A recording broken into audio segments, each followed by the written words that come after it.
What's up, guys? This is Chris here, and today we are out here on the North Pole to talk about some affordable firearms. It is almost Christmas, it is the holiday season, and I know you guys are out there trying to get gifts for, well, maybe some other people, but mostly yourself. And I know there's been a lot of good firearms for a low cost in the last couple years, so I figured I would update my best under 500. So today we're going to talk about the best guns under $500, the 2025 edition. Now, for guns to be on this list, first they have to be under $500.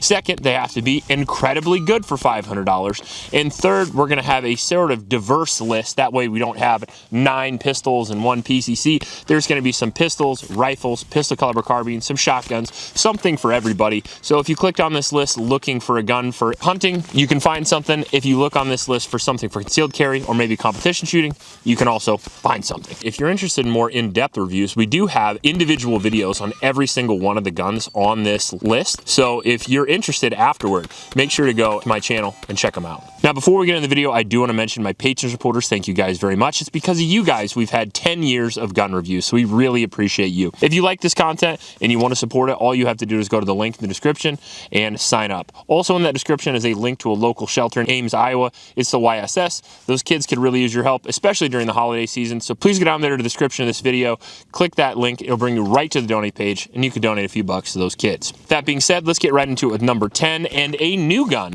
for 2025, and that is going to be the GeForce Blade 6. Now, I was absolutely drowned by messages to review the GeForce Blade over the past year, and I finally got around to it. I saw one at my local gun show, picked it up for about $400 and some change. That's a pretty good price for a blowback operated pistol caliber carbine, especially one that comes with the features of the GeForce Blade. Now, we took it out, we shot it, and I was mostly impressed. It shot really well, it was reliable and accurate, but it did have a little bit of ergonomic issues. But for a pistol caliber carbine less than $500, I'd say it shot pretty exceptionally. If you can deal with the safety and sort of the weird charging handle, everything else is just fine. It takes Glock magazines, it comes with a Picatinny end plate so you can put braces or whatever you want on there, comes with a rail on top, and it has a rail up front so you can add whatever accessories that you want. I would say it fares pretty well in that price point. However, if you're looking for something else, you could always get the X-Star. We did put it on our best of $400 list, so I didn't want to put it on here. Both of them are great options.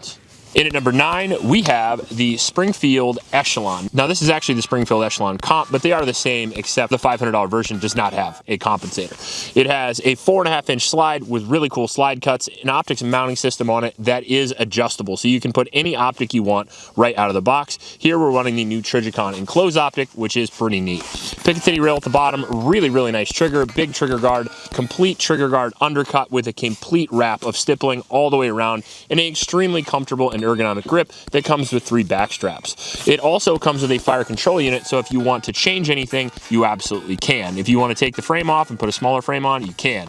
There are smaller slides as well, so if you want to take the fire control unit out of this and make your own little subcompact micro gun, you can do that as well. Great sights out of the box and extreme reliability. We had put this through a 2,000 round torture test, had no issues whatsoever. Bought a second one, the comp version, and we've shot 1,000 rounds through it with no malfunctions whatsoever. The Echelon is definitely one of the best guns that Springfield has ever brought to market, and I would say currently this $500 gun is better than the brand new Glock, so if you're interested in that, I'd probably get this instead, and it's less money. In at number 8, we have the best bolt gun, and that's going to be the Ruger American Gen 2.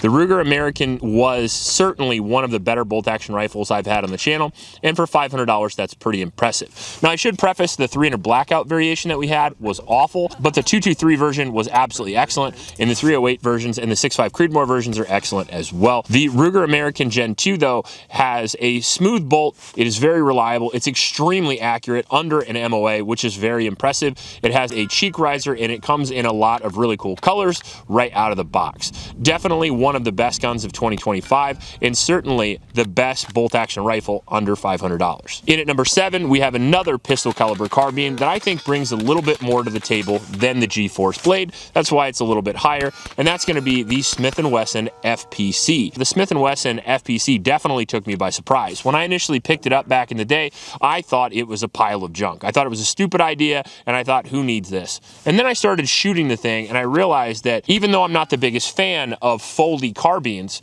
to be honest with you, it's probably the best foldy carbine on the market, and on top of that, it's below $500. Now, you don't even need to fold it for it to be excellent, because even if you don't fold it, it is still a reliable, durable, easy to shoot, affordable pistol caliber carbine that comes with every feature that you need. Now you add the foldy portion and you can make it half the size, and it becomes all of a sudden a really great bag gun and truck gun. The FPC also had a 2,000 round review on our channel, including a mud test, torture test. I absolutely beat the shit out of that gun because it feels cheap, so I wanted to break it. I literally went into that review trying to break that gun, and I did not succeed. The FPC is a 9mm pistol caliber carbine that takes Smith & Wesson mags. They have, however, recently introduced the 10mm version, which is even more impressive and almost more practical if you were using it for home defense or a bag gun. However, it is a little bit more expensive to shoot. So if you want a more powerful cartridge that sort of rivals 5.56 in a 16-inch barrel, check out the 10mm. If you want a cheap, easy to shoot, really easy to suppress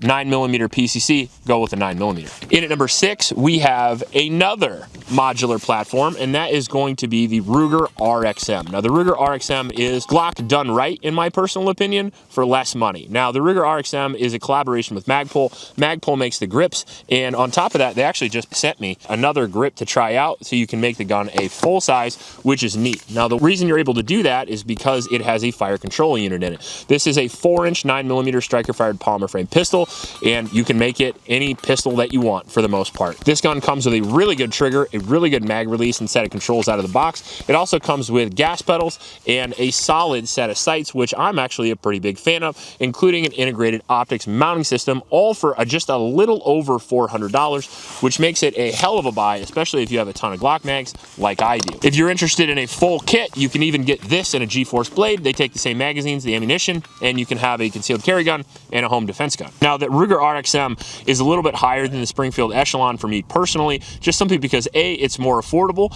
and B, I actually like shooting it a little better.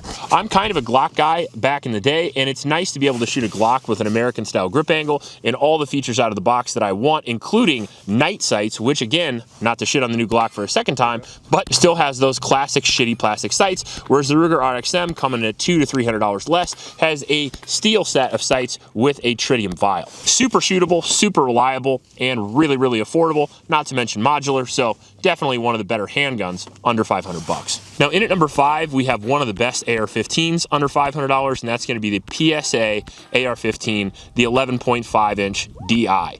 Now, I picked this gun up for way less than $500, and I'm actually pretty impressed with it because 11.5 AR pistols are really my bread and butter. I personally like the 11.5. I like that it's lightweight, easy to shoot, and I think it gives you enough barrel length and velocity to do what most people do with it, which is engage any kind of target you want under 300 yards. You put 77 grains in there, and they are extremely effective for home defense and even shooting out the distance. Now, the PSA brings to the table a basic bare bones AR-15, but it gives it to you for less than $500, and the thing actually works, which is pretty impressive. It is the only AR pistol in 11.5 that we found that is reliable, durable, and under $500. So if you're interested in an AR pistol or a shorty, this is definitely the route to go. Although I should mention that one of the best AR-15s we've had on the channel for the money was the Radical Firearms AR-15. That is in a 16-inch, but that was only $350. So if you want to go even cheaper, you can check that out. We have a full video on it, and it was also on our best guns under $300 list. In at number 4, we have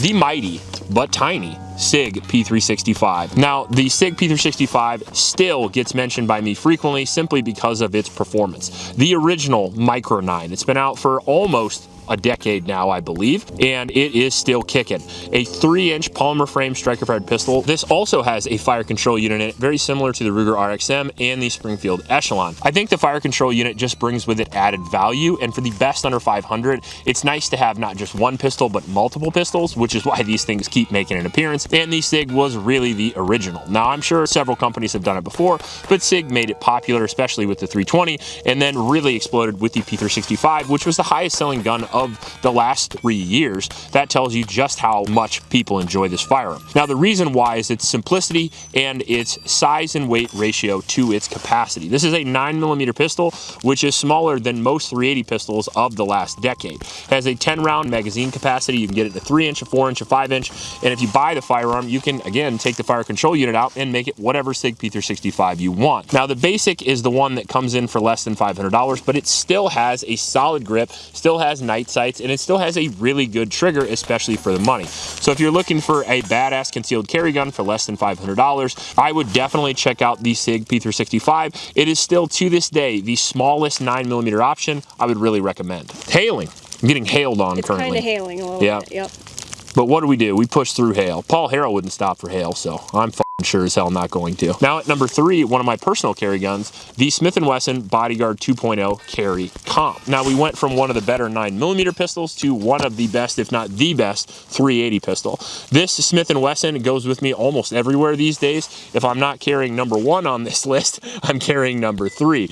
And the Bodyguard is definitely the best 380 I've ever personally had on the channel, and the Carry Comp is the best version of that. With a 3.5-inch barrel and slide and a weight of only about 12 ounces, this gun is one of the lightest and smallest pistols you could ever carry, and you can't believe that it can actually shoot as good as it does. Really good trigger, really good grip, phenomenal sights out of the factory, so you don't have to change anything at all. You just get yourself a good holster, pop it in there, and you have yourself a carry system, which is amazing, especially if you're a Glock guy. The sights are incredible, as I mentioned before, and it gives you the ability to acquire targets at 25 or even 50 yards with your micro concealed carry pistol. Now, I know what you're saying. The comp is too much. It's a 380 pistol. You don't need that, but it actually does make it shoot better. I do think that port helps. And if it shoots better and it has less recoil, you're going to train with it more. And if you train with it more, you're going to be able to shoot it better, which increases all the metrics. So I personally really enjoy the comp, and in all fairness, on the 380, I barely notice it's even there, because to me, it has even less concussion than a standard 9mm. I really like the fact that they have these little side plates here for driving with your thumb, because I obviously do that.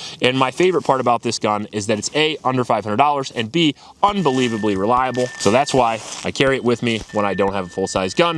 If I'm going to the gym, if I'm walking the dogs, this is with me all the time. And in that starting to freeze to death. I don't know if you noticed, but it's a little cold out here.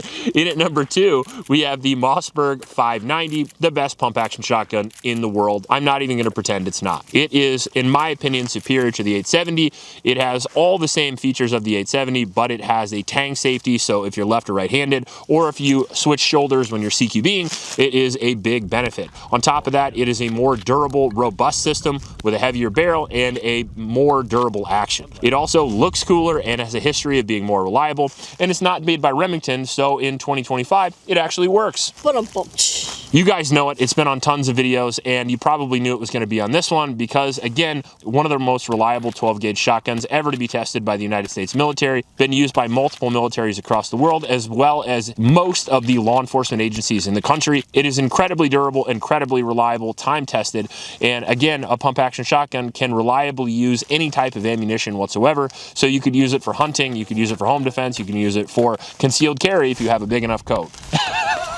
I'm not around. They actually make shockwave versions of the Mossberg 590 that are AOWs, and they have just a little bird heads pistol grip, so you really could carry it if you wanted to. They even are the #1 choice for hunting guides in Alaska for bear, so you know it's got enough punch to take down whatever you need. Now, there won't be any honorable mentions for this video because there are too many good guns under 500 and I would be here forever and my wife would freeze to death. So we're going to go straight to #1. You know it, we know it, the American people know it. It's the M&P Shield Plus. The M&P Shield Plus continues to be my favorite pistol for concealed carry.